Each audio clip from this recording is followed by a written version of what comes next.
في الفيديو ديال اليوم الاخوان غادي نشوفوا كيفاش انك تقدم بشكايه بالنسبه للناس اللي ترفض لهم طلب الاستفاده من الدعم الاجتماعي المباشر. يعني الناس اللي ما تقبلش لهم الطلب ديالهم شنو خاصهم يديروا. فإلا كنتي مهتم تبع معايا الفيديو حتى النهايه.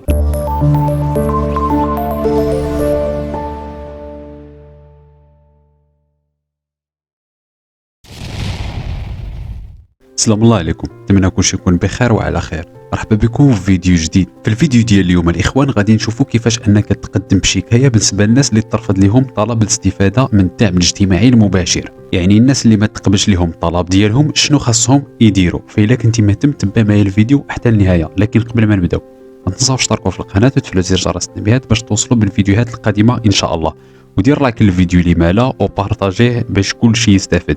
وما تنساوش تدخلوا عندي لاشين الثانيه ديالي، غتلقاو الرابط ديالها في اول كومونتير تحت هذا الفيديو. نبداو على بركه الله في الشرح. اذا كما كتعرفوا الاخوان بزاف ديال الناس توصلوا برساله قبول ديال الطلب الاستفاده من الدعم الاجتماعي المباشر، وطبيعه الحال مجرد ما كيتوصلوا برساله الاستفاده كيتوصلوا كذلك بالدعم. يعني بزاف ديال الناس سحبوا الدفعه الاولى من الدعم الاجتماعي المباشر، وكاينين ناس بطبيعه الحال غادي يسحبوا الدعم ابتداء من هذا الاسبوع هذا ان شاء الله. وبالنسبه للمساله ديال الناس اللي مازال ما توصلوش برسائل، يدخلوا للحساب ديالهم من خلال موقع ast.ma. ديجا شرحت الطريقه كيفاش تشوف الطلب ديالك واش تقبل او لا ترفض او لا تلغى او لا باقي في طور المعالجه. وبطبيعه الحال الا كان الطلب ديالك في طور المعالجه ما عليك غير تسنى الدور ديالك.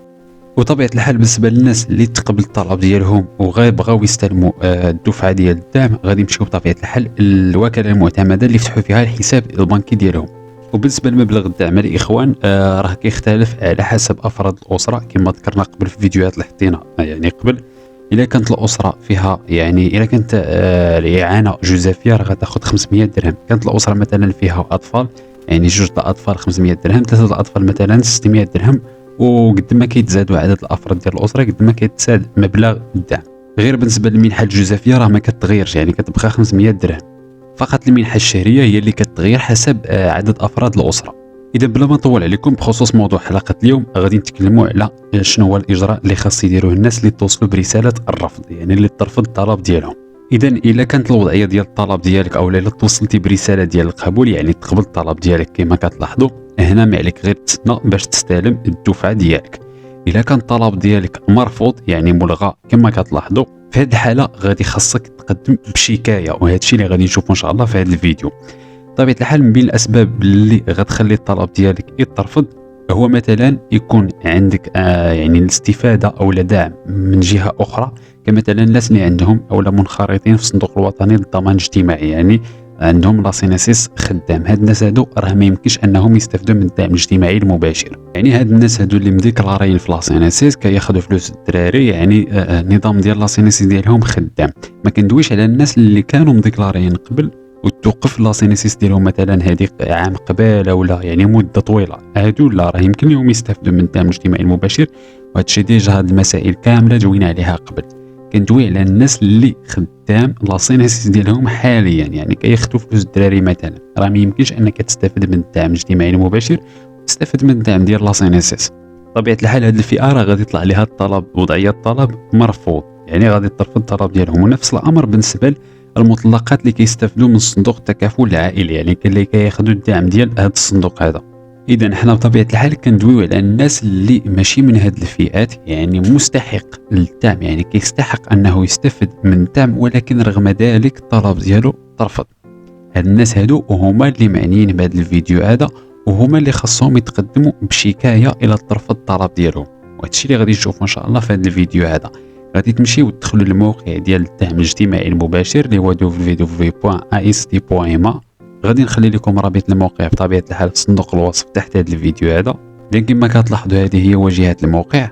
ملي كتحاول انك تهبط للاسفل لتحت كتلقى معلومات وشكايات، كتضغط عليها وهنا كيطلع علينا البلاصه فاش غادي نتقدموا بشكايه. ارسل لنا شكايتك او اسئلتك من خلال تعبئه الاستماره ادناه. اذا من خلال هذه البلاصه هذه يمكن لك تقدم بشكايه. معلومه مهمه غادي نذكرها هي انه ما خاصكش تفوت اجل ديال 15 يوم من تاريخ الرفض. يعني ملي ترفض الطلب ديالك عندك واحد الاجل ديال 15 يوم باش تقدم بشكايه.